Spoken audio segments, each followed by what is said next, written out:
கர்த்தருடைய பரிசுத்த நாமத்துக்கு மகிமை உண்டாவதாக. கர்த்தருடைய வார்த்தைக்கு நேராக நாம் கடந்து செல்லலாம். 1 ராஜாக்களின் புஸ்தகம் 17ஆம் அதிகாரம் 14ஆம் வசனம். 1 ராஜாக்களின் புஸ்தகம் 17ஆம் அதிகாரம் 14ஆம் வசனம்.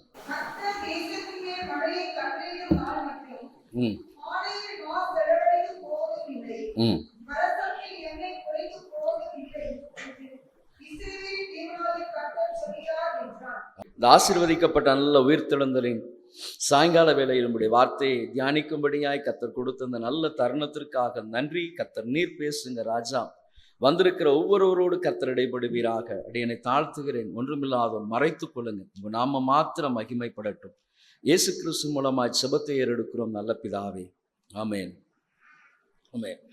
எல்லாருக்கும் தெரிந்த ஒரு வேற பகுதி எலியாவை குறித்து. ஆமேன். அதன் பின்பதாக கர்த்தருடைய வல்லமையை குறித்து இந்த புஸ்தகத்தில் நாம் அதிகமாய் பார்க்கிறோம். ஆகவே தான் 1ஆம் வசனத்தில் நாம் வாசிக்கும் பொழுது, கீலேயாத்தின் குடிகளில் திஸ்பியன் ஆகிய எலியா ஆகாப்பை நோக்கி, என் வாக்கின்படியே அன்றி இந்த வருஷங்களில் பனியும் மழையும் பெய்யாதிருக்கும் என்று இஸ்ரவேலின் தேவனாகிய கர்த்தருக்கு முன்பாக நிற்கிற நான் சொல்லுகிறேன், அவருடைய ஜீவனை கொண்டு சொல்லுகிறேன் என்று ஆகாப்புக்கு முன்பதாக இந்த வார்த்தைகளை சொல்லி அதன் பின்பதாக அவர் யோர்தானுக்கு கிழக்குக்கு நேராயிருக்கிற யோர்தானுக்கு நேராயிருக்கிற அந்த கேரித்த ஆற்றங்கடையில் அவர் ஒழிந்திருக்கிறார். அங்கு கர்த்தர் காகங்களுக்கு கட்டளையிட்டார். காகங்கள் அவருக்கு இறைச்சியை கொண்டு வந்தது. அது மாத்திரமல்ல, அந்த தண்ணீரை குடித்து அவர் அந்த இடத்தில் ஜீவித்து கொண்டிருந்தார். அதன் பின்பதாக தான் கர்த்தருடைய வார்த்தை மறுபடியுமாக எலியாவுக்கு வருகிறது. நீ என்ன பண்ணு, சாரிபாத்துக்கு போ, அங்கே ஒரு விதவைக்கு நான் உன்னை போஷிக்கும்படியாக நான் கட்டளையிட்டு இருக்கிறேன். அப்போதான் விதவையை பார்த்தவர் சொல்லுகிற ஒரு காரியம், கர்த்தர் தேசத்தின் மீது மழையை கட்டளையிடும் நாள் மட்டும். கர்த்தர் தேசத்தில் மழையை கட்டளையிடுகிற நாள் மட்டும் என்ன பண்ணாதான், உன்னுடைய கலசத்தில் இருக்கிற உன்னுடைய பானையின் மா செலவழிந்து போவதும் கிடையாது, கலசத்தில் எண்ணெய் குறைந்து போவதும் இல்லை என்று இஸ்ரவேலின் தேவனாகிய கர்த்தர் சொல்லுகிறார். அதுதான் கர்த்தர் சொல்லுகிற ஒரு காரியம். இப்போ வருஷத்துல நம்ம அநேக வாக்குத்தத்தங்களை நாம் வாசித்திருக்கிறோம், கேட்டிருக்கிறோம். கர்த்தர் நம் மூலமாக அல்லது நமக்கு கர்த்தர் கொடுக்கிற வாக்குத்தத்தங்கள் எப்பொழுதுமே ஆமேன், இயேசு கிறிஸ்துவுக்குள் ஆம் என்றும் ஆமேன் என்றும் இருக்கிறது. கர்த்தர் உங்கள் குடும்பத்தை ஆசீர்வதிக்க வேண்டும், அல்லது உங்களுடைய பிள்ளைகளுடைய படிப்பு காரியமாய் இருக்கலாம், வேலை காரியமாய் இருக்கலாம், திருமண காரியங்களாய் இருக்கலாம், ஊழியத்தின் காரியங்களாய் இருக்கலாம், அல்லது கர்த்தர் உங்களுடைய எல்லா விதமான எந்த ஒரு காரியமாய் இருந்தாலும் கர்த்தர் முகமுகமாய் பேசுகிற தேவன். வார்த்தையின் மூலமாய் கர்த்தர் பேசுகிற தேவன். ஒரு காரியத்தை செய்வதற்கு முன்பதாக நீங்கள் ஆண்டவருடைய சமூகத்தில் அமர்ந்து கர்த்தருடைய சித்தத்தை அறிந்து அவருடைய வார்த்தைகளை நீங்கள் கேட்டு, நிச்சயமாக கர்த்தர் எனக்கு இந்த வார்த்தைகளை சொல்லியிருக்கிறார் என்கிற நம்பிக்கையோடு கூட நீங்கள் அந்த காரியங்களை செய்யும் பொழுது இந்த காரியங்களை கர்த்தர் வாய்க்க பண்ணுகிற தேவனாய் இருக்கிறார். ஒத்தையா இரட்டையா போட்டு செய்வதல்ல. ஐயா, இப்படி செய்தால் இந்த காரியம் எனக்கு லாபமாய் மாறும், இப்படி செய்தால் இந்த காரியம் எனக்கு இப்படி காரியம் என்று நம்முடைய மூளை அறிவினால் யோசிப்பது கிடையாது.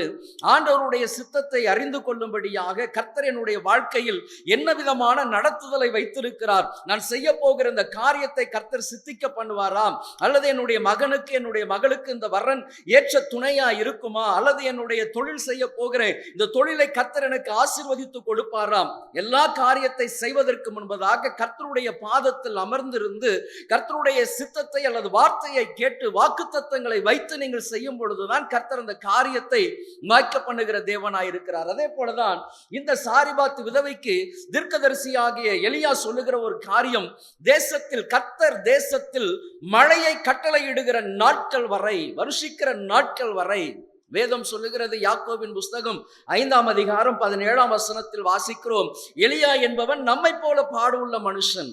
ஆனா வேதம் சொல்லுகிறது, அவர் மறுபடியுமாக 3 வருஷம் 6 மாதம் என்ன ஆயிற்றாம், தேசத்தில் மழை இல்லாதபடிக்கு கர்த்தர் ஒரு மனுஷனுடைய சத்தத்தை கேட்டு வானத்தை அடைத்து போட்டார். ஆகவேதான் 3 வருஷம் 6 மாதம் மழை பெய்யாத அந்த நாட்களில் தான் கர்த்தருடைய வார்த்தை சாரிபாத் விதவைக்கு வந்தது. கர்த்தர் தேசத்தில் மழையை வருஷிக்கிற ஆமேன் கட்டளையிடுகிற நாள் மட்டும் உன்னுடைய குடும்பம் ஆசீர்வாதமாய் இருக்கும். இல்லாதவைகளை இருக்கிறதை போல் அழைக்கிற தேவன் நம்முடைய தேவன். இல்லாதவைகளை இருக்கிறதை போல் அழைக்கிற தேவன்.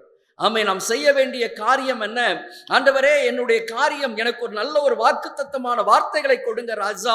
என் வழிகளில் நான் செவ்வையான வழிகள் நடக்க வேண்டும் ஐயா. நல்ல ஒரு வேலை வாய்ப்பை நான் தேடிக்கொண்டிருக்கிறேன், எனக்கு ஆசீர்வாதமாய் கிடைக்க வேண்டும் ராஜா.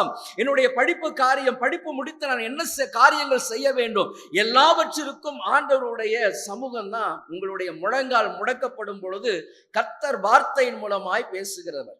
ஆமென். வார்த்தை தான் உங்களுக்கு மிக மிக முக்கியமான ஒரு காரியம்.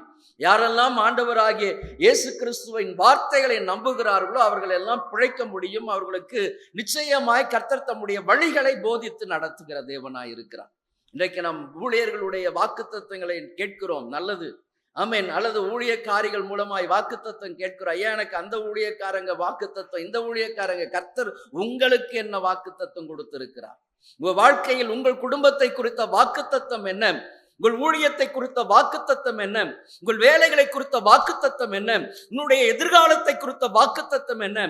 கர்த்தர் பேசுகிறவர், கர்த்தர் பேசுகிறவர். நான் மட்டும் பேசுகிறதல்ல, ஆமென், அவரும் பேசுகிற தேவன். அவருடைய சத்தத்துக்கு செவி கொடுக்கும் பொழுதுதான் அவருடைய வார்த்தைகளை நீங்க ஏற்றுக்கொள்ள முடியும், அறிந்து கொள்ள முடியும், கேட்க முடியும். அது இருதயத்திற்குள்ளாக பதிக்கப்படுகிற வார்த்தையா இருக்கும். கர்த்தருடைய வார்த்தை என்பது, கர்த்தர் ஒரு முறை பேசினால் உங்கள் இருதயத்தில் அதை ஆணி அடித்தது போல அப்படியே பதிந்து விடும். ஆண்டவரே, என் குடும்பத்திற்காக நீர் கொடுத்திருக்கிற இந்த மேன்மையான வாக்குத்தத்தம் ராஜா, என் ஊழியத்திற்காக கர்த்தர் கொடுத்திருக்கிற மேன்மையான வாக்குத்தத்தம், ஆமென், அந்த வாக்குத்தத்தம் என்றைக்கும் மாறவே மாறாது. ஆமென். அவர் வேதம் சொல்லுகிறது, அவர் நேற்றும் இன்றும் என்றும் மாறாதவராய் இருக்கிறார். வானமும் பூமியும் ஒளிந்து போகும், என் வார்த்தைகள் ஒளிந்து போகாது என்று சொன்ன தேவன்.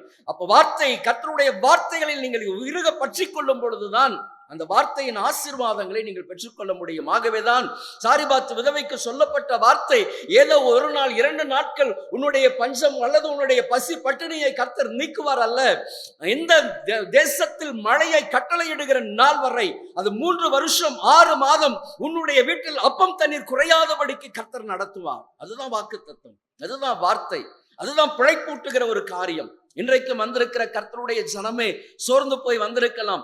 ஐயா, வருஷத்தில் இந்த 3 மாதங்கள் நாங்கள் வந்திருக்கிறோம் ஐயா, இந்த 3வது மாதத்தின் ஆசீர்வாதங்கள் எங்களுக்கு எப்படி இருக்க போகிறது? ஆரம்பமே எனக்கு தடுமாற்றமாய் காணப்பட்டு கொண்டிருக்கிறது ஐயா, அல்லது ஒரு சரியான வேலை வாய்ப்பு இல்லாதபடிக்கு எனக்கு வருமானம் இல்லாமல் இருக்கிறேன், என்னுடைய களஞ்சியம் காலியா இருக்கிறது, வெறுமையா இருக்கிறது ஐயா, என் குடும்பத்தில் பசி பட்டினியோடு வந்திருக்கிற, பற்றாக்குறையோடு வந்திருக்கிறேன், அல்லது பலவீனத்தின் 10 பகுதியில் நான் வந்திருக்கிறேன் ஐயா. யார் என்னை இந்த மரண கட்டில் இருந்து என்னை விடுவிக்க முடியும்? ஒரு விடுதலையை நோக்கி நீங்க வந்திருக்கலாம். ஆண்டவர் பேசுகிற தேவன், பேசுகிறது மாத்திரமல்ல, விடுவிக்கிற தேவன். அவர் காயம் கட்டுகிற தேவன், அவர் வழி உண்டாக்குகிற தேவன். நீங்களும் நானும் ஆராதிக்கிற தேவன் இன்றைக்கும் மாறாதவராய் இருக்கிறபடியினால் அவருடைய வார்த்தையை நீங்க கேட்கும் பொழுது பிழைக்க முடியும். அவருடைய வார்த்தை ஆவியாயும் ஜீவனுமாய் இருக்கிற வார்த்தை. ஆமென். ஆண்டவர் அற்புதம் செய்கிறவர், அற்புதம் செய்கிறவர். உங்க வாழ்க்கையில் நிச்சயமாய் அற்புதம் செய்வார். எப்பொழுது காற்றையும் கடலையும் அதட்டின தேவன். குடும்பங்கள்ல குழப்பத்தோடு கூட வந்திருக்கிறீங்களா? ஐயா, எங்களுக்குள்ளாய் ஒரு சரியான ஒருமனம் இல்லாமல் இருக்கிறது, கணவன் மனைவியாய் ஒருமனப்படாமல் இருக்கிறோம் ஐயா, நம்ம ஒரு கொந்தளிக்கிற காற்றை போல இருக்கிறது என் குடும்பம், தத்தளித்துக் கொண்டு இருக்கிறோம், வந்திருக்கிறீங்களா? ஆமென். கொந்தளிக்கிற காற்றையும் கடலையும் அதட்டின தேவன் இன்றைக்கும் ஜீவனோடு கூட இருக்கிறார். அவர்தான் சொல்லியிருக்கிறார், ஆமென், தேசத்தில் கர்த்தர் மழையை கட்டளையிடுகிற நாள் வரைக்கும் உன்னுடைய மாப்பு செய்கிற தொட்டி ஆசீர்வதிக்கப்பட்டிருக்கும், களஞ்சியத்தில் எண்ணெய் குறையாதபடி இருக்கும். அவர் சொன்னால் சொன்னதுதான். ஆமென். வாக்கு மாறாத தேவன் என் தேவன். மனுஷன் 1000 வார்த்தைகளை சொல்லலாம், ஆனால் ஆண்டவர் எனக்கு ஒரு, ஆமென், உங்களுக்கு ஒரு வாக்கு கொடுத்தார், எனக்கு ஒரு வாக்கு கொடுத்தால் அந்த வாக்கு தத்துவம் நிறைவேறுகிற வரை கர்த்தரை, ஆமென், விடவே மாட்டார். இந்த வார்த்தை நிறைவேறும், நிச்சயமாய் நிறைவேறும். அது தீவிரித்து வரும். தாமதித்தாலும் அதற்கு நீ காத்திருக்கும் பொழுது கர்த்தர் உனக்கு என்ன காரியத்தை செய்ய வேண்டுமோ அந்த காரியத்தை உன் வாழ்க்கையில் நிச்சயமாக செய்து முடிப்பார். ஆமென். அது மாறவே மாறாது, மாறவே மாறாது. அப்போ 3 காரியங்கள் என்ன ஐயா? 3 வருஷம் 6 மாதம், 3 வருஷம் 6 மாதம் ஒரு விதவைக்கு ஆண்டவர் கட்டளையிட்டார். அப்போ 3 வருஷம் 6 மாதங்கள் கர்த்தருடைய ஆசீர்வாதம் அந்த குடும்பத்தை ஆசீர்வதித்தது மாத்திரமல்ல, ஆமென், அந்த அற்புதத்தை அவர்கள் மாத்திரமல்ல, ஆமென், எல்லாரும் ருசித்தார்கள். அப்ப இந்த வாழ்க்கையில், என்னுடைய வாழ்க்கையிலும் கர்த்தருடைய அற்புதங்கள் நடக்கும். வாக்குத்தத்தம் எனக்கு ஆண்டவர் பேசணும் அப்படின்னு சொன்னா கர்த்தருடைய பாதத்தில் அதிக நேரம் காத்திருப்பது மிக மிக அவசியம். ஏதோ 1 மணி நேரம் 2 மணி நேரம் செலவு பண்றேன் அப்படி இல்லை. ஒவ்வொரு நாளும் கர்த்தருடைய பாதத்தில் அமர்ந்திருந்து கர்த்தருடைய வார்த்தைகளை கேட்கணும். என் வாழ்க்கையில என்ன சித்தம் வச்சிருக்கிறீங்க ஐயா? என் குடும்பத்தில் என்ன காரியத்தை செய்ய வேண்டும்? என் பிள்ளைகளுடைய வாழ்க்கைக்கு நான் என்ன செய்ய வேண்டும்? நான் வேலைக்கு போகிறேன், இந்த வேலைக்கு நான் என்ன காரியத்தை செய்ய வேண்டும்? எல்லாம் செய்து முடித்து விட்டு கர்த்தரை தேடுவதல்ல, ஆமென், செய்வதற்கு முன்பதாக கர்த்தரை தேடணும். ஒரு இடம் வாங்கினாலும், ஒரு வீடு கட்ட ஆரம்பித்தாலும், எந்த ஒரு காரியத்திற்கும் முதலாவது கர்த்தரை தேடணும். ஆமென். அவர் ஒரு வார்த்தையை கொடுக்கிற வார்த்தைகள் தான் உங்களுக்கு முழுவதுமாக பலத்தோடு நடக்கும்படியாக செய்யும். ஆமென். அப்போ ஒரு 3 காரியங்கள். என்ன காரியம்? என்ன காரியம்? எப்படி என் கர்த்தர் என்னை ஆசீர்வதிப்பார்? எப்படி என்னை மேன்மைப்படுத்துவார்? 3 காரியம். முதலாவதாக வாசிக்கலாம். 1 ராஜாக்களின் புஸ்தகம் 17ஆம் அதிகாரம் 10, 11, 12 இந்த வசனங்களை வாசிங்க. அப்படியே அவன் எழுந்து சாலிகாவுக்குப் போனான். அந்த பட்டணத்தின் ஒலிமுக வாசலுக்கு அவன் வந்தபோது அங்கே ஒரு விதவை விறகு பொறுக்கிக் கொண்டிருந்தாள்.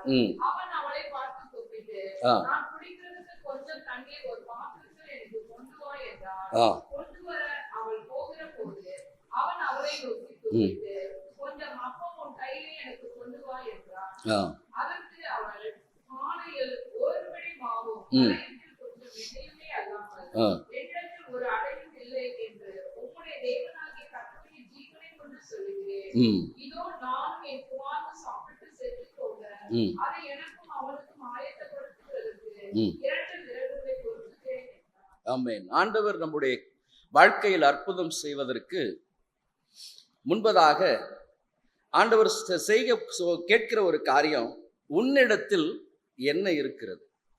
ஆண்டவர் என் வாழ்க்கையில அற்புதம் செய்யணும்னு சொன்னா முதலாவதாக என்னிடத்தில் இருப்பதை நான் சொல்ல வேண்டும்.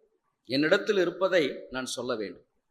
இன்றைக்கு அநேகர் அந்த நம்மிடத்தில் இருக்கிற காரியத்தை நம்ம அறிந்து கொள்ளவே முடியல. நம்மக்கிட்ட என்ன இருக்கு அப்படின்றதே நிறைய பேருக்கு தெரியல. ஆகவேதான் வேத புஸ்தகத்தில், நியாயாதிபதிகளின் புஸ்தகத்தில் நீங்க வாசிக்கும் பொழுது கிதியோனை குறித்து பார்க்கிறோம். கிதியோன் பயந்து போரடித்துக் கொண்டிருந்தான். பயந்து போரடித்துக் கொண்டிருக்கிற கிதியோனை பார்த்துதான் கர்த்தருடைய தூதனானவர் சொன்னார், பராக்கிரமசாலியே, கர்த்தர் உன்னோடு கூட இருக்கிறார். அப்பதான் அவர் சொல்ற, ஐயா நாங்க பயந்து போரடித்துக் கொண்டிருக்கிறேன், என்னை யார் என்று? பராக்கிரமசாலியே, பராக்கிரமசாலி. பயந்து போய் கொண்டிருந்த ஒரு மனுஷனை பார்த்து கர்த்தருடைய தூதனானவர் சொல்லுகிறார், பராக்கிரமசாலி. அது மாத்திரமல்ல, உனக்கு இருக்கிற இந்த பலத்தோடு போ, உன்னை அனுப்புகிறவர் நான் அல்லவா. அப்போ ஆண்டவர் முதலாவதாக என் வாழ்க்கையில் கிரியை செய்ய வேண்டும், அற்புதம் செய்ய வேண்டும் என்று சொன்னால், என்னிடத்தில் என்ன இருக்கிறதோ அதை நான் சொல்ல வேண்டும். என்கிட்ட இருக்கிறதை சொன்னால்தான் கர்த்தர் அந்த காரியத்தை என்ன பண்ணுவார்னா வர்த்திக்க பண்ணுவார், ஆசீர்வதிப்பார், மேன்மைப்படுத்துவார். ஆகவே தான் யோபு பக்தன் சொல்லும் பொழுது, நான் எதில் விழுந்திருக்கிறேனோ அந்த இடத்தை எனக்கு காண்பீங்க. நான் எதில் விழுந்து போய் இருக்கிறேனோ அந்த இடம் எனக்கு தெரிய வேண்டும். அப்ப என்னிடத்தில் இருக்கிற காரியத்தை சொன்னால் மாத்திரம்தான் கர்த்தர் என்ன பண்ண முடியும்? என்னை உயர்த்த முடியும், என்னை ஆசீர்வதிக்க முடியும். இன்னைக்கு அநேகர் நமக்கு கர்த்தர் கொடுத்திருக்கிற தாளந்துகளை, கிருபைகளை அநேகர் போக்கடித்துக் கொண்டிருக்கிறோம். ஒரு சிலருக்கு நன்றாக ஜெபிக்கக்கூடிய கிருபைகளை கர்த்தர் கொடுத்திருப்பார். ஆனால் உங்கள் வாழ்க்கையில் இருக்கிற சோம்பேறித்தனம் என்ன பண்ணும்? தூங்கி வழியும்படியாக செய்யும். அநேகருக்கு கர்த்தர் நல்ல பாடல் பாடக்கூடிய கிருபைகளை கொடுத்திருப்பார். நீங்கள் பாடலை பாடாதபடி வெட்கப்பட்டு வெட்கப்பட்டு வெட்கப்பட்டு அமர்ந்து கொண்டு இருக்கலாம். அல்லது ஒரு சிலருக்கு நன்றாக வேதத்தை வாசித்து கிரமமாய் வாசித்து அதை தியானிக்க கூட கிருபைகளை கர்த்தர் கொடுத்திருப்பார். அந்த கிருபைகளை எல்லாம் மழுங்கடித்து கொண்டு இருக்கலாம். அல்லது ஒரு சிலர் நன்றாக ஜெபிக்கக்கூடியவர்களாய் காணப்படலாம். கர்த்தர் பேசி தட்டி எழுப்பி உங்களை ஜெபிக்கும்படியாக ஏவி எழுப்புகிற அப்படிப்பட்ட ஒரு கிருபைகளை கர்த்தர் கொடுத்திருக்கலாம். ஆனா அதை எல்லாம் என்ன பண்ணியிருக்கிறோம்? இன்றைக்கு மழுங்கடித்து மழுங்கடித்து மழுங்கடித்து கர்த்தர் நமக்கு கொடுத்திருக்கிற காரியங்களை எல்லாம் மழுங்கடித்து ஜீவித்து கொண்டிருக்கிறோம். ஆனா ஆண்டவருடைய சமூகத்துல நம்ம எப்படி ஜெபிக்கிறோம்? ஆண்டவரே, நீங்க எனக்கு என்னையா கொடுத்தீங்க? என்ன கொடுத்திருக்கிறீங்க? என்ன கொடுத்திருக்கிறீங்க? ஆகவேதான் எலியா கேட்கிறார், எனக்கு கொஞ்சம் தாகத்திற்கு தண்ணி கொண்டு வா. நீ என் தாகத்துக்கு முதலாவது தண்ணீர் கொண்டு வா என்று சொல்லும் பொழுது அதன் பின்பதாக அவர் போகலாம். தண்ணி எடுக்கும்படியாக போகும் பொழுதுதான் சொல்லுகிறார், என்ன பண்ண? முதலாவது கொஞ்சம் அப்பத்தை உன் கையில கொண்டு வா, கொஞ்சம் அப்பத்தை. அப்பதான் அவர் சொல்லுகிறாள், என்னிடத்தில் அவள் பானையில் ஒரு பிடி மா, ஒரு பிடி மா. அப்போ ஒரு பிடி அப்படின்னு சொல்லும் பொழுது அது எத்தனை பேருக்கு அந்த அப்பம் சுட முடியும்னு தெரியல. ஒரு பிடி தான். அப்ப களஞ்சியத்தில் கொஞ்சம் எடுக்கக்கூடிய எண்ணெய் இல்லை, வடிக்கக்கூடிய அளவுக்கு தான் எண்ணெய். இதுதான். அப்ப அவள் தன்னிடத்தில் இருப்பதை மறைக்காமல் சொன்னாள். ஐயா என்கிட்ட ஒரு படி மாதாயா இருக்குது, கொஞ்சம் எண்ணெய் தான் இருக்குது, கொஞ்சம் போலதான் எண்ணெய் இருக்கு. ஆமென். இருப்பதை சொல்லும் பொழுதுதான் கர்த்தருடைய ஆசீர்வாதம். அவள் மறைத்திருக்கலாம். இன்னைக்கெல்லாம் நம்ம இடத்துல நம்ம குடும்பத்திற்கெல்லாம் ஒரு விருந்தாளி வந்துட்டாங்க அப்படின்னு சொன்னா நம்ம என்ன பண்றோம்? நிறைய காரியங்கள் நம்ம என்ன பண்ண முடியும்? அன்பாய் உள்ளத்தின் ஆழத்திலிருந்து உபசரிக்க முடியல. அப்ப அந்த உபசரிப்புல இன்னைக்கு அநேகருக்கு கசந்து போகிற ஒரு அனுபவம் தான் காணப்பட்டு கொண்டிருக்கிறது. ஆமென். வந்திருக்கிற கர்த்தருடைய ஜனமே, இன்றைக்கு நன்றாக அறிந்து கொள்ளுங்க. ஐயா, கர்த்தர் எனக்கு கொடுத்திருக்கிற கிருபைகளை நான் என்ன பண்ணக்கூடாது? மறைக்க கூடாது. எனக்கு என்ன காரியத்தை கர்த்தர் கொடுத்திருக்கிறாரோ, ஆமென், அதை நான் முழுவதுமாக பயன்படுத்துகிறவனாய் காணப்படணும், அதை வெளிப்படுத்துகிறவனாய் காணப்படணும். இந்த விதவை சரியாய் சொன்னால், ஐயா என்னிடத்தில் ஒரு பிடி மாவும் என் களஞ்சியத்தில் கொஞ்சம் எண்ணெயும் தான் இருக்கு, அதை தவிர வேற இடத்துல என்கிட்ட ஒண்ணுமே கிடையாது ஐயா. ஆமென். வந்திருக்கிற கர்த்தருடைய ஜனமே, இந்த வேத புஸ்தகத்தை நீங்கள் வாசிக்கும் பொழுது இதே அனுபவத்தை 2 ராஜாக்களின் புஸ்தகத்தில் தீர்க்கதரிசியின் புத்திரனுடைய மனைவி வந்து சொல்லுகிறார். ஐயா, எலிசாவின் இடத்தில் வந்து கேட்கும் பொழுது வாசிக்கலாம். 2 ராஜாக்களின் புஸ்தகம் 4:2-3 வாசிங்க.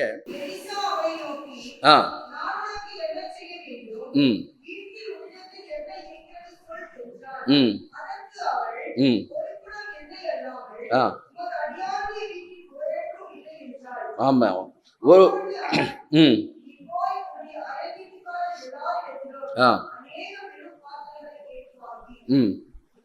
ஆமே. அப்போ அவளிடத்தில் சொன்ன காரியம், தீர்க்கதரிசி கேட்ட காரியம், உன்னிடத்தில் என்ன இருக்கிறது? உன்கிட்ட என்ன இருக்கு? கர்த்தர் என்னை ஆசீர்வதிக்க வேண்டும், என்னை பலப்படுத்த வேண்டும், என் வழிகள் எல்லாம் கர்த்தர் ஆமென் திறக்கப்பட வேண்டும் என்று சொல்லி நாம ஜெபிக்கிறோம். என் குடும்பம் வாளா இல்லாமல் தலையாய் மாற வேண்டும் என்று சொல்லி ஜெபிக்கிறோம். ஆண்டவர் கேட்கிறார், உன்னிடத்தில் என்ன இருக்கிறது? உங்ககிட்ட என்ன இருக்கு? மறைக்காமல் சொல்லுகிற அந்த அனுபவம். ஆகவேதான் இன்னும் வேத புஸ்தகத்தில் நீங்க வாசிக்கும் பொழுது 3 நாட்கள் வனாந்திரமான பாதையில் கர்த்தருடைய வார்த்தைகளை கேட்கிற ஜனங்கள், ஆண்டவர் சொல்லுகிறார், இவர்கள் வழியில் சோர்ந்து போவார்கள், இவர்களுக்கு நீங்கள் ஆகாரம் கொடுங்க என்று சொல்லும் பொழுது சீஷர்கள் சொல்றாங்க, இவ்வளவு ஜனங்களுக்கு நாங்கள் எங்கே ஆகாரத்திற்கு நாங்க போவோம் ஐயா? அப்ப ஆண்டவர் கேட்கிறார், உங்களிடத்தில் என்ன இருக்கிறது? உங்ககிட்ட என்ன இருக்கு? அப்பதான் சொல்றாரு, ஐயா இங்க ஒரு சிறுவன் இருக்கிறான், அவங்கிட்ட என்ன இருக்கு? 5 அப்பமும் 2 மீனும் இருக்கிறது. நம்ம கிட்ட இருப்பதை சொல்லும் பொழுதுதான் கர்த்தருடைய வார்த்தைகள் உங்க வாழ்க்கையில நிறைவேறும். இன்றைக்கு அநேகர் நம்ம என்ன பண்றோம்? மறைத்து மறைத்து மறைத்து மறைத்து ஜீவித்து கொண்டே இருக்கிறபடியினாலதான் கர்த்தருடைய அற்புதங்களை ஆசீர்வாதங்களை பெற்றுக்கொள்ள முடியாதபடி இருக்கிறோம். உள்ளதை உள்ளதென்றும் இல்லதை இல்லதென்றும் சொல்லுங்கள். அப்ப உங்ககிட்ட இருப்பதை நீங்கள் என்ன பண்ணணும்? வெளியரங்கமாய் அறிக்கையிடுகிற அந்த அனுபவத்திற்குள்ளாய் வரணும். அவள் சொன்னால், ஐயா என்னுடைய வீட்டில் ஒரு பிடி மா இருக்கிறது, கொஞ்சம் என்ன இருக்கிறது ஐயா? உள்ளதென்று சொல்லும் பொழுதுதான் கர்த்தர் உங்கள் வாழ்க்கையில் கிரியை செய்ய முடியும். ஆண்டவரிடத்தில் நம்ம அதிகமாய் சொல்லுகிற ஒரு காரியம், என்கிட்ட எதுவுமே இல்லையா, எதுவுமே கிடையாது, நான் எதுவுமே இல்லாதவனா இருக்கிறேன் அப்படின்னு தான் பேசிக்கொண்டு இருக்கிறோம். இல்ல, கர்த்தர் ஒவ்வொருவருக்கும் கிருபைகளை கர்த்தர் கொடுத்திருக்கிறார். உங்களுக்குள்ளாய் புதைந்திருக்கிற கிருபைகளை, ஆமேன், அல்லது தாளந்துகளை நீங்க தான் வெளியே கொண்டு வரணும். ஆகவேதான் வெளியே பயணப்படுகிற ஒருவன் தன்னுடைய வேலை செய்கிற வேலைக்காரர்களிடத்தில் கொடுத்துட்டு போன 5 தாளந்து, 2 தாளந்து, 1 தாளந்து. ஒவ்வொருவருக்கும் கர்த்தர் தாளந்துகளை கொடுக்கிறார் பயன்படுத்தும்படியாக. ஆனா நம்ம என்ன பண்ணியிருக்கிறோம்? அந்த தாளந்துகளை பயன்படுத்தி இருக்கிறோமா? வந்திருக்கிற கர்த்தருடைய ஜனமே, ஏன் என்னுடைய வாழ்க்கையில கர்த்தருடைய ஆசீர்வாதத்தை நான் பெற்றுக்கொள்ள முடியல? ஏன் கர்த்தர் என்னுடைய குடும்பத்தை கவனியாதவர் போல் இருந்து கொண்டிருக்கிறார்? ஏன் என்னுடைய பிள்ளைகளுடைய வாழ்க்கையில் எந்த விதமான மேன்மைகள் இல்லாதபடி இருந்து கொண்டிருக்கிறதுன்னு புலம்பிக் கொண்டிருக்கிறீங்களா? இன்னைக்கு அறிந்து கொள்ளுங்க, கர்த்தர் உங்களிடத்திற்கு கொடுத்திருக்கிற காரியத்தை வைத்து நீங்க என்ன பண்ணிருக்கிறீங்க? உங்களுக்கு கொடுத்த தாளந்துகளை வைத்து, கிருபைகளை வைத்து நீங்க என்ன சாதித்திருக்கிறீங்க? கர்த்தருக்காக என்ன காரியத்தை செய்திருக்கிறீங்க?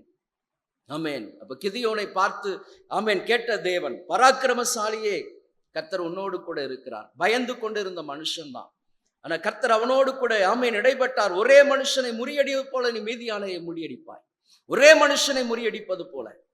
ஆமென். அப்ப இன்றைக்கு அறிந்து கொள்ளுங்க, அப்ப என்னிடத்தில் என்ன இருக்குது ஐயா? ஆண்டவருடைய சமூகத்தில் கேளுங்க. என்கிட்ட கொடுத்திருக்கிற அந்த கிருபைகளை அல்லது தாளந்துகளை நான் பயன்படுத்தணும் ராஜா. அநேகர் வெட்கப்பட்டு கூச்சப்பட்டு அந்த ஜெப அனுபவங்களை எல்லாம் நம்ம என்ன பண்ணியிருக்கிறோம், இழந்து போயிருக்கிறோம், புதைத்து வைத்திருக்கிறோம். ஐயா அது யாருக்கும் தெரியக்கூடாது. ஐயோ நான் இந்த கிருபைகளை எல்லாம் நான் சொல்லிட்டேன் அப்படின்னு சொன்னா என்ன நினைப்பாங்க, இப்படிப்பட்ட ஒரு தாழ்வு மனப்பான்மைக்குள்ளாக இருந்து கொண்டிருந்தால் இன்றைக்கு அவைகளை எல்லாம் கர்த்தருக்காக எடுத்து பிரகாசிக்கும்படியாக செய்யுங்க.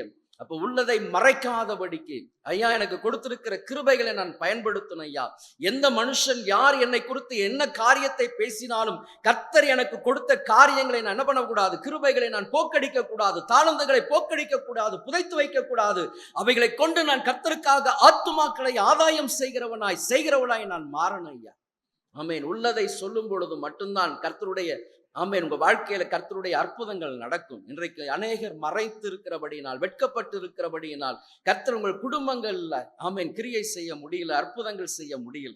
ஆகவே வந்திருக்கிற கர்த்தருடைய சனமே, இன்றைக்கு உங்கள் இருதயத்தை ஆராய்ந்து பாருங்க.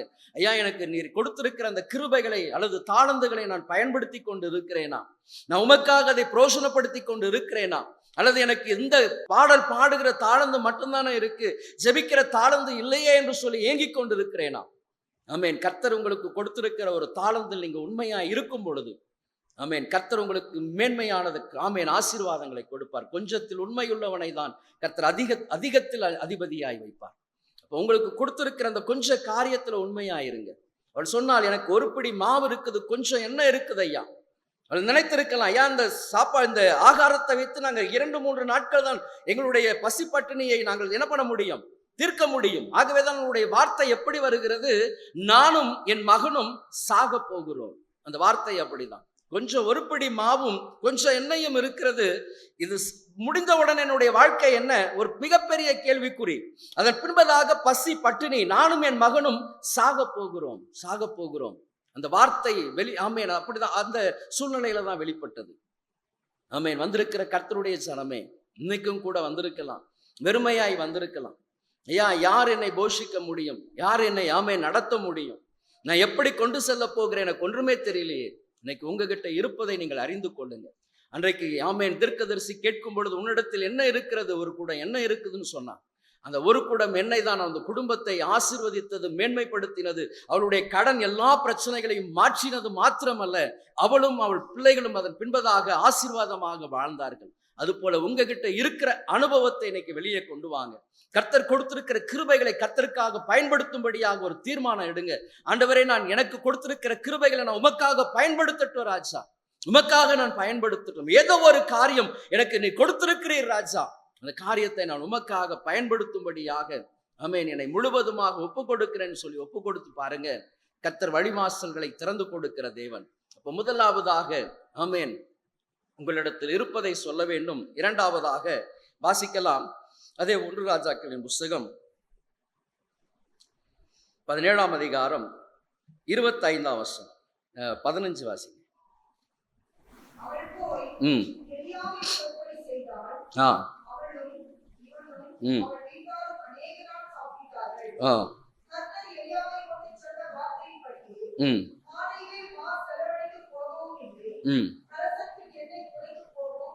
ஆமேன். அப்போ தேசத்தின் மீது ஆமேன் அந்த 15ஆம் வசனம், அவள் போய் எலியாவின் சொற்படி செய்தாள்.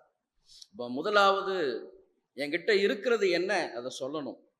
இரண்டாவதாக அவர் என்ன சொல்லுகிறாரோ அதற்கு கீழ்ப்படியும்.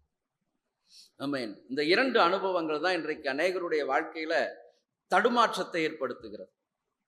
ஒரு பிடிமா, ஒரு பிடி கொஞ்சம் கலசத்துல எண்ணெய். அப்போ இதை நான் கொடுத்து விட்டால் நான் என்ன ஆவேன், இனி நான் எப்படி சாப்பிட முடியும், அந்த எண்ணம் வரல. வேதம் சொல்லுகிறது அவள் எலியாவின் சொற்படி செய்தாள். எலியாவின் சொற்படி அவள் செய்தாள். அப்போ கர்த்தர் சொல்லுகிறபடி செய்கிற ஒரு மனுஷியாய் மாறணும். அப்போ தேசத்தில் 3 வருஷம் 6 மாதம் மழையை கர்த்தர் கட்டளையிடுகிற நாள் வரைக்கும் கர்த்தரின் வாழ்க்கையில அற்புதங்களை செய்ய வேண்டும் என்று சொன்னால் என்ன பண்ணணும், அவர் என்ன சொல்லுகிறாரோ அதற்கு நான் அப்படியே அடிபணியன். என்ன சொல்லுகிறாரோ அதை அப்படியே நான் செய்கிற ஆமேன் என்னை கீழ்ப்படியே ஒப்பு கொடுக்கும். இன்னைக்கு அநேகருடைய வாழ்க்கையில் இந்த அனுபவம் தான் தடுமாறி கொண்டிருக்கு. ஆண்டவர் போ என்கிற இடத்திற்கு நாம் போகாதபடி அமர்ந்திருக்கிறோம். ஆண்டவர் செய் என்று சொல்லுகிற காரியத்தை செய்யாதபடி அமர்ந்திருக்கிறோம். ஜனவரி மாதத்துல நம்ம எடுத்த தீர்மானங்கள் இன்னைக்கு கிட்டத்தட்ட ஒரு 60 நாட்கள் ஆயிடுச்சு. 65 நாட்களுக்கு மேல ஆயிட்டு.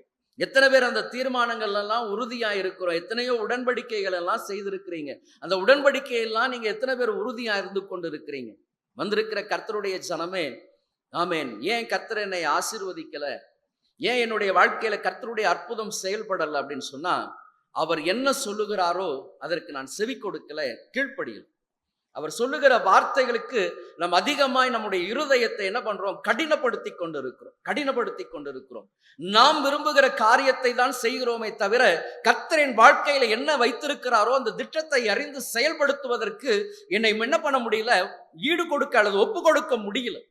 கர்த்தர் என்ன பண்ணுகிறார்? ஆமென். அவருடைய சித்தத்தை செய்யும்படியாக என்னை கொண்டு அவர் சித்தத்தை செய்யும்படியாக விரும்புகிறார். ஆனா நம்ம என்ன பண்றோம்? பல நேரங்களில் நம்முடைய விருப்பங்களை நிறைவேற்றுவதற்காக தான் நம்ம முழுவதுமாக ஒப்பு கொடுக்கிறோம். ஏன் விருப்பம் நிறைவேறணும் ஐயா? ஒரு குடும்பம் நம்ம ஒரு தரிசனம் வச்சிருப்போம் அல்லது ஒரு எண்ணம் வச்சிருப்போம். என் குடும்பத்துல என் பிள்ளைகள் இப்படியெல்லாம் இருப்பாங்க, இந்த மாதிரிலாம் நம்ம வளர்க்கணும், இந்த காரியத்தை எல்லாம் செய்யணும். நம்முடைய திட்டங்களை நிறைவேற்றுவதற்கு கர்த்தர் அல்ல. என் வாழ்க்கையில, என் குடும்பத்துல, என் பிள்ளைகளுக்கு கர்த்தர் என்ன வைத்திருக்கிறாரோ அதை செய்வதற்கு தான் என்னை ஒப்பு கொடுக்கணும். நான் நினைச்சிருக்கிறேன், நான் இமேஜ் பண்ணிருக்கிற காரியத்தை நிறைவேற்றுவதற்காக, என் விருப்பத்தை நிறைவேற்றுவதற்காக கர்த்தர் அல்ல. அவர் என் வாழ்க்கையில், என் குடும்பங்களுக்கு என்ன வைத்திருக்கிறாரோ அதை நிறைவேற்றுவதற்கு நான் என்னை ஒப்பு கொடுக்கணும். இன்னைக்கு அநேகர் இந்த இடத்துல தவறி கொண்டு இருக்கிறோம். என் விருப்பம் நிறைவேறணும், என் விருப்பம் நிறைவேறணும். உங்கள் சுய சித்தத்தை, சுய விருப்பத்தை நிறைவேற்றுவதற்காக ஆமென் ஆண்டவர் ஜீவனை கொடுக்கல. அவருடைய விருப்பத்தை நிறைவேற்றுவதற்காக தான் அவர் இறங்கி வந்தார், ஜீவனை கொடுத்திருக்கிறார். கர்த்தர் ஆமென். வந்திருக்கிற கர்த்தருடைய ஜனமே, அவர் எலியாவின் சொற்படி செய்தார். இன்னைக்கு எத்தனை பேர் கர்த்தருடைய சொற்படி செய்து கொண்டு இருக்கிறீங்க? ஆமென். ஆகவேதான் யோவான் எழுதின சுவிசேஷத்துல வாசிக்கிறோம், மரியாள் சொல்லுகிறார், அவர் என்ன சொல்லுகிறாரோ அதை அப்படியே செய்யுங்க ஐயா. அவ்வளவுதான், வார்த்தை முடிஞ்சு போச்சு. அவர் என்ன சொல்லுகிறாரோ, கிறிஸ்து உங்க வாழ்க்கையில உங்களை ஆசீர்வதிப்பதற்கு என்ன சொல்லுகிறாரோ அதற்கு முழுவதுமாக 100க்கு 100 உங்களை அர்ப்பணிப்பதை தவிர வேற காரியமே கிடையாது. இன்னைக்கு நாம் அநேகருடைய வாழ்க்கையில் கர்த்தருடைய வார்த்தை, கர்த்தருடைய ஆசீர்வாதம் பெற்றுக்கொள்ள முடியாததற்கு காரணம் என்ன அப்படின்னு சொன்னா, நம் வாழ்க்கையில் இருக்கிற தடுமாற்றங்கள் தான். 100க்கு 100 கர்த்தருடைய வார்த்தைக்கு நாம் செவி கொடுக்க தவறி விடுகிறோம். அவருடைய சித்தத்தை செய்வதற்கு தவறி விடுகிறோம். ஆகவேதான் கர்த்தரின் வாழ்க்கையில மேன்மையான அனுபவங்களை ஆமென் பெற்றுக்கொள்ள முடியாதபடிக்கு தடுமாறி கொண்டிருக்கிறோம். ஆகவே வந்திருக்கிற கர்த்தருடைய ஜனமே, எலியாவின் சொற்படி அவர் செய்தார். ஒரு பிடி மாவு, கொஞ்சம் எண்ணெய், கொஞ்சம்தான். ஆனாலும் எலியாவின் சொற்படி கேட்ட ஆமென் சாரிபாத் விதவையை கர்த்தர் ஆசீர்வதித்தார். இன்றைக்கும் உங்களையும் கர்த்தர் ஆசீர்வதிக்க ஆவல் உள்ளவராய் இருக்கிறார். எப்பொழுது அவருடைய சித்தத்தை செய்யும்படி உங்களை முழுவதுமாய் ஒப்பு கொடுக்கும் பொழுது, ஆண்டவரே என் சித்தம் அல்ல, உங்க சித்தம் என் வாழ்க்கையில நிறைவேறணும் ராஜா. பல நேரங்களில் அவருடைய சித்தம் நம்முடைய வாழ்க்கைக்கு ஒத்து வராத அனுபவமா இருக்கலாம், நமக்கு பிரியமில்லாத அனுபவமா இருக்கலாம். ஆனாலும் கர்த்தர் உங்கள் வாழ்க்கையில் அவர் என்ன செய்ய விரும்புகிறாரோ அதை செய்வதற்கு உங்களை என்ன பண்ணணும்? ஒப்பு கொடுக்கணும். ஆண்டவர் போனா போகணும், அந்த இடத்திற்கு நான் இந்த இடத்துக்கு போக மாட்டேன், அந்த இடத்துக்கு தான் போவேன். அவர்கிட்ட ஆமென் என்ன பண்ணக்கூடாது? எதிர்த்து பேசி கொண்டு இருக்கக்கூடாது. அவர் என்ன சொல்லுகிறாரோ ஆமென். எலியாவின் சொற்படி கேட்ட சாரிபாத் விதவையை தான் கர்த்தர் ஆசீர்வதித்தார். அப்ப யாரெல்லாம் கிறிஸ்து இயேசுவின் உபதேசத்தை கேட்டு அவருடைய வார்த்தைகளை கேட்டு அதன்படி செய்கிறார்களோ, பேதுரு மீன் பிடிக்கிறவன் தான், திறமைசாலி தான், மீனவன், அவனுக்கு தெரியும், கடலின் அனுபவங்கள் எல்லாமே தெரியும். ஆனா ஆண்டவராகிய இயேசு கிறிஸ்து வலையை போடுங்கள் என்று சொன்ன பொழுது அவன் வலையை போட்டான். முதலாவது படகை என்ன பண்ணு? நீ ஆழத்துக்கு தள்ளி கொண்டு போ. அந்த வார்த்தைகளுக்கு கீழ்ப்படிந்தபடியினால் தான் 2 படகு அமிழத்தக்கதான மீன்களை பிடித்தான். இன்றைக்கும் கர்த்தரின் வாழ்க்கையில கிரியை செய்யணும்னா அவர் என்ன சொல்லுகிறாரோ அதை நான் அப்படியே செய்வதற்கு என்னை அர்ப்பணிக்கணும் ஐயா. அப்படியே அவர் என்ன சொல்லுகிறாரோ, மேல இருந்து குதின்னு சொன்னா குதிக்கணும், யோசிக்க கூடாது. ஆமென். அந்த அனுபவத்திற்குள்ளாக கர்த்தர் உங்களை நடத்தும்படியாக இன்னைக்கு ஆண்டவருடைய சமூகத்தில் உங்களை இருதயத்தை திறந்து கொடுங்க. ஆண்டவரே, என் வாழ்க்கையில நீங்க என்ன செய்ய சொல்லுகிறீரோ அதை 100க்கு 100 நான் செய்வேன் ஐயா, 100க்கு 100 நான் செய்வேன். ஆமென். அப்ப இந்த அனுபவங்கள் தான் உங்க வாழ்க்கையில ஆமென் அற்புதங்களையும் அதிசயங்களையும் காணும்படி கர்த்தர் செய்வார். கடைசியாக ஒரு காரியத்தை சொல்லி நான் முடிக்கிறேன். ஆமென். அடுத்ததாக வாசிக்கலாம் 1 ராஜாக்களின் புஸ்தகம் 17ஆம் அதிகாரம் 17ஆம் வசனத்தை வாசிக்கலாம். இவைகள் நடந்த பின்பு ஆ வீட்டுக்காரியாகிய அந்த ஸ்திரீயின் மகன் ம். வியாதியில் விழுந்தான். அவருடைய சுவாசம் போகப்பட்டும் ம் அவருடைய வியாதி அதிகரித்துக் கொண்டே இருந்தது. ஆ அப்பொழுது அவள் எலியாவை நோக்கி, ம் தேவனுடைய மனுஷனே, ம் எனக்கும் உமக்கும் என்ன? ம் நற்றவத்தை நீக்கப்படவும் என் குமாரனை சாகப்படவுமா என்று வந்தீர் என்றாள். ஆமென். போதும். அடுத்த கடைசியாக அப்போ 15ஆம் வசனத்தில் எலியாவின் சொற்படி செய்தால் வேதம் சொல்லுகிறது, அவளும் இவனும் அவள் வீட்டாரும். ஆமென். அவளும் இவனும் அவள் வீட்டாரும். ஒரு அற்புதம் உங்க குடும்பத்திற்குள்ள கர்த்தர் செய்யறாருன்னு சொன்னா அதுல யார் வந்துடுறாங்க? வீட்டார். ஒரே ஒரு யோசேப்பு தான். ஆனா போத்திபாருடைய வீடு ஆசீர்வதிக்கப்பட்டது. போத்திபாருக்கும் ஆண்டவருக்கும் சம்பந்தமே கிடையாது. ஆனா ஒரே ஒரு யோசேப்பு, ஒரு கர்த்தருக்கு பயப்படுகிற மனுஷன் ஒரு குடும்பத்தில் இருக்கும் பொழுது அவன் வீட்டார் அனைவரையும் கர்த்தர் ஆசீர்வதிப்பார். அது மாத்திரமல்ல, இன்னும் நீங்க வேத புஸ்தகத்தை வாசிக்கும் பொழுது ஈசாக்கு தேசத்தில் விதை விதைத்தான். ஈசாக்கு பஞ்ச நாட்களில் விதை விதைத்தான். கர்த்தர் அவனுக்கு 100 மடங்கு ஆசீர்வாதத்தை கொடுத்தான். கர்த்தர் சொல்லுகிற வார்த்தையை அப்படியே செய்கிற மனுஷன். அப்படியே செய்யணும். நீ எகிப்துக்கு போகாத, நீ இங்கே இரு. அதுதான் கர்த்தருடைய வார்த்தை. எல்லாரும் புறப்பட்டு போகிறாங்க. ஆனாலும் ஆண்டவர் சொன்ன வார்த்தைக்கு கீழ்ப்படிந்தபடியினால்தான் இன்றைக்கும் நாம் ஆபிரகாமின் தேவனை, ஈசாக்கின் தேவனை என்று பேசிக் கொண்டிருக்கிறோம். ஆமென். நம்ம ஜெபிக்கும் பொழுதெல்லாம் ஆண்டவரை ஆபிரகாமின் தேவனும் ஈசாக்கின் தேவனும் யாக்கோபின் தேவனுமா இருக்கிற என்னுடைய தேவனா இருக்கிறவர் அப்படி சொல்றோம். காரணம் என்ன? இவர்கள் எல்லாருமே கீழ்ப்படிந்தாங்க கர்த்தருடைய வார்த்தைக்கு. கீழ்ப்படிதலின் ஆசீர்வாதத்தை பெற்றபடியினாலதான் இன்றைக்கு நாம் அவர்களை எல்லாம் சொல்லி நாம ஜெபிக்கிறோம். அப்ப அவனும் அவளும் அவன் வீட்டார். அந்த வீட்டார் என்கிற அனுபவம் நம்ம அநேகர் ஜெபம் பண்ணுவோம். ஐயா, நானும் என் வீட்டாரும், நானும் என் வீட்டாரும். நம்ம ஜெபிக்கிறோம். உங்க வீட்டுக்குள்ள எத்தனை பேர் இருக்கிறீங்க? உங்க வீட்டுக்குள்ள நீங்க எத்தனை பேர் இருக்கிறீங்க? நானும் என் வீட்டாருமே என்றால், அப்போ வீட்டார் அப்படின்னு சொல்லும் பொழுது சங்கீதத்துல வாசிக்கிறோம், உன் அலங்கத்திற்குள் ஆரோக்கியமும் உன் அரண்மனைக்குள் சுகமும். அப்ப அந்த அலங்கத்திற்குள்ளாக உங்கள் உற்றார் உறவினர்கள் எல்லாரும் வரணும். விதவையானவள் தான், கைவிடப்பட்டவள் தான், ஆமென், தனியா ஜீவித்து கொண்டிருந்தவள் தான். ஆனா பஞ்ச நாட்கள் வந்த பொழுது அவளும் அவனும் வீட்டார். அந்த குடும்பம் எல்லாரும் ஒரு மனதுக்குள்ள வந்துட்டாங்க. ராகா பேசியை குறித்து வாசிக்கிறோம். ஆமென். அவள் மட்டும் இல்லை, அவளுடைய எல்லா சொந்தக்காரங்க எல்லாரையும் அவள் பாதுகாத்து கொடுத்தாள். வந்திருக்கிற கர்த்தருடைய ஜனமே, இன்றைக்கு உங்களுடைய காரியம் என்ன? கர்த்தருடைய வார்த்தைக்கு கீழ்ப்படிங்க. ஏன் எனக்கு பிடிக்காதவங்க, எனக்கு பகை செய்தவங்க, எனக்கு விரோதமான வார்த்தைகளை உபயோகம் பண்ணினவங்க, என்னை குறித்து தவறாய் பேசினவங்க இல்லை. ஆமென். கர்த்தருடைய சத்தத்துக்கு, கர்த்தருடைய வார்த்தைக்கு நீங்கள் கீழ்ப்படியும் பொழுது அந்த வட்டத்துக்குள்ள யார் வந்துடணும்? வீட்டார் அனைவரும் வரணும். வீட்டார் அனைவரும் வரணும். இன்னைக்கு கசந்து போய் இருந்து கொண்டு இருக்கிறோம். ஆமென். கர்த்தருடைய வார்த்தைக்கு செவி கொடுக்க ஆமென் நம்ம என்ன பண்றோம்? கடினமான மனதை வைத்துக் கொண்டு இருக்கிறோம். ஐயா, அவனும் அவளும் அவன் வீட்டாரும். அவள் சொல்றா, நானும் என் மகனும் தான், நானும் என் மகனும் சாப்பிட்டு நாங்க சாக போகிறோம். இதுதான் அவள் சொன்ன வார்த்தை. ஆனா இந்த இடத்துல வேதம் சொல்லுகிறது, அவளும் அவனும் அவன் வீட்டாரும். அவளும் அவனும் வீட்டாரும். இன்னைக்கு உங்க வீட்டுக்குள்ள எல்லாரும் இருக்கிறீங்களா? ஒரு மனமா இருக்கிறீங்களா? ஒற்றுமையா இருக்கிறீங்களா? ஐக்கியமா இருக்கிறீங்களா? சமாதானத்தோடு கூட இருக்கிறீங்களா? ஆமென். அப்ப இதெல்லாம் ஆராய்ந்து பாருங்க. அவர் சொல்லுகிறபடி செய்யணும்னு சொன்னா, என் வீட்டார் எல்லாரும் எனக்குள்ள இருக்கணும் ஐயா, என் குடும்பத்துக்குள்ள இருக்கணும், ஐக்கியத்திற்குள்ள இருக்கணும், சமாதானத்திற்குள்ள இருக்கணும். ஆமென். ஆகவேதான் ஊழியக்காரன் எப்படி இருக்கக்கூடாது? சண்டை பண்ணுகிறவனாய் இருக்கக்கூடாது, தர்க்கம் பண்ணுகிறவனாய் இருக்கக்கூடாது. அவன் எல்லாரையும் அரவணைத்து செல்லுகிறவனாய், காயம் கட்டுகிறவனாய், தன்னை குறித்து யார் என்ன பேசினாலும் அரவணைத்து செல்லுகிறவனாய் காணப்படணும். அப்போ உங்க குடும்பத்துல யார் உங்களை குறித்து தவறாய் பேசினாலும் அதை ஒரு காதல வாங்கி ஒரு காதல விட்டுட்டு அவர்களுக்கு செய்ய வேண்டிய நன்மைகளை செய்கிற அனுபவம் ஆமென் அந்த விதவையுடைய குடும்பத்துல இருந்தது. ஆமென். எல்லாரும் புறக்கணிக்கப்பட்டவளா இருந்தாலும், ஐயா, நானும் என் மகனும் சாக போறோம் ஐயா, சாக போகிறோம், எங்களை யாரும் கிடையாது. ஆனா வேதம் அவளும் அவனும் அவன் வீட்டாரும். அப்ப 3 வருஷம் 6 மாசம் அவளுடைய வீடு மட்டும்தான் அப்பத்தோடும் ஆமென் நிறைந்திருந்தது.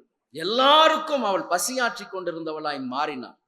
ஆமென். ஆகவே வந்திருக்கிற கர்த்தருடைய சனமே, உங்க வீட்டுல அப்பம் தண்ணீரை கர்த்தர் ஆசீர்வதித்து ஆமென் அவருடைய சித்தத்தை செய்யும் பொழுது கர்த்தர் உங்கள் குடும்பத்தை ஆசீர்வதிப்பார், அப்பம் தண்ணீரை ஆசீர்வதிப்பார். இப்போ ஆமென் என்னுடைய அக்கிரமத்தை நினைக்க பண்ணுவோமா வந்தீர். ஆமென். அப்போ அவள் எலிசாவின் இடத்துல சொல்றான், ஏன் ஐயா?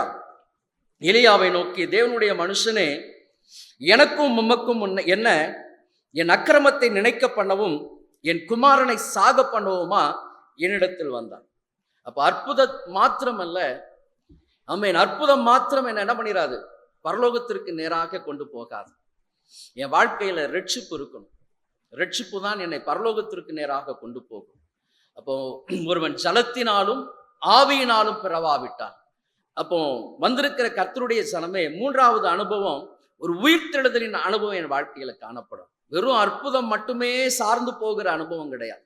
ஐயா, வேதத்தில் கர்த்தர் சொல்லியிருக்கிறார், அதிசயத்தை காணப்படுவோம். ஒவ்வொரு நாளும் இஸ்ரவேல் ஜனங்கள் அதிசயத்தை கண்டு நடந்தார்கள். ஆனா என் வாழ்க்கையில ஆமென் இந்த காரியம் என்ன பண்ணிராது, பரலோகத்திற்கு நேராக கொண்டு போகாது. அப்ப என் வாழ்க்கையில என்ன இருக்கணும், உயிர்த்தெழுதலின் அனுபவம் இருக்கணுங்க. உயிர்த்தெழுதலின் அனுபவம், பாவத்துக்கு செத்து நீதிக்கு பிழைக்கிற அனுபவம் இருக்கணும். ஆகவேதான் இவர் சொல்லுகிறார், என் அக்கிரமத்தை நினைக்க பண்ணவும் என் குமாரனை சாக பண்ணவுமா இங்க வந்தீர். ஆமென். வந்திருக்கிற கர்த்தருடைய சனமே, அப்போ மூன்றாவது அனுபவம் உயிர்த்தெழுதலின் அனுபவம் என் வாழ்க்கையில காணப்படுதா? என்கிட்ட இருக்கிறத சொல்லணும், அவர் சொல்லுவதை செய்யணும்.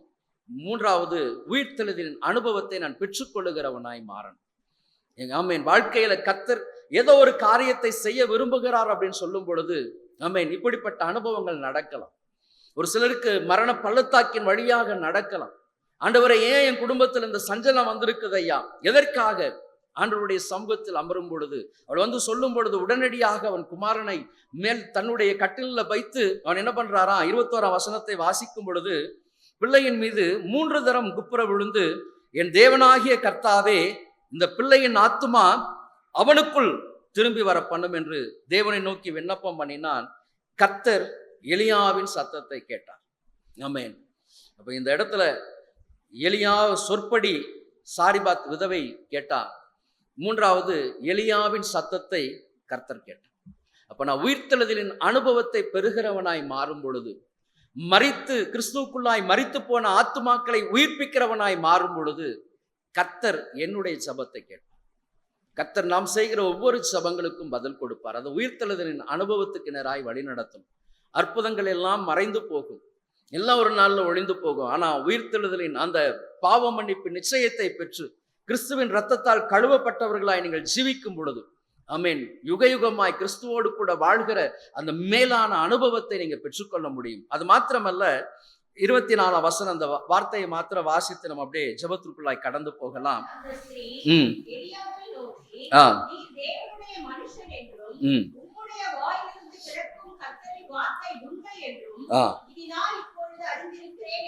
ஆமா, இப்போ நீர் தேவனுடைய மனுஷன் என்றும் உம்முடைய வாயிலிருந்து பிறக்கும் கர்த்தரின் வார்த்தை உண்மை என்றும் இதனால் இப்பொழுது அறிந்திருக்கிறேன். அப்ப இந்த வார்த்தை வருவதற்கு காரணம் என்ன அப்படின்னு சொல்லும் பொழுது, ஒரு சில சோர்வுகள் வந்திருக்கலாம்.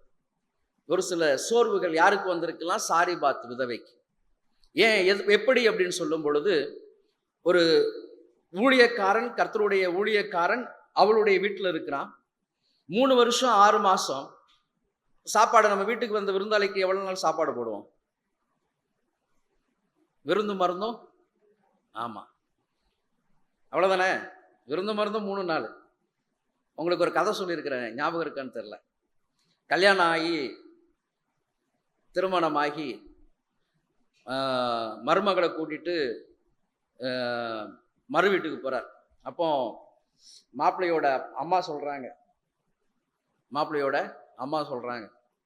தம்பி, நீ என்னைக்கு நீ சாப்பிடும் போது உன் முகத்தை பார்க்குறியோ அன்னைக்கு நீ என்ன பண்ணிரு, திரும்பி வந்துரு அப்படின்னு சொல்லி அனுப்புறாங்க. நம்ம மாப்பிள்ளைக்கு வீட்டுக்கு போனால் என்றைக்கு இருந்தாலும் மாப்பிள்ளை வீட்டு சாப்பாடு, மாமனார் வீட்டு சாப்பாடு என்பது விசேஷமாக தான் இருக்கும் இல்லையா? அப்போ 1 மாதம் ஆச்சு, 2 மாதம் ஆச்சு, மாப்பிள்ளைக்கு இந்த சரியான சாப்பாடு. இப்போ நாட்கள் போக போக போக ஒரு நாள் சரி, மருமவன் எப்பவும் நம்ம கூடயே தானே இருக்கிறாருன்னு சொல்லிட்டு காலையில் டிஃபன் எதுவும் பண்ணல, பழைய சாதத்து இருக்குது அப்படின்னு சொல்லிட்டு மாப்பிள்ளைக்கு பழைய சாதம் கொடுத்துட்டாங்க.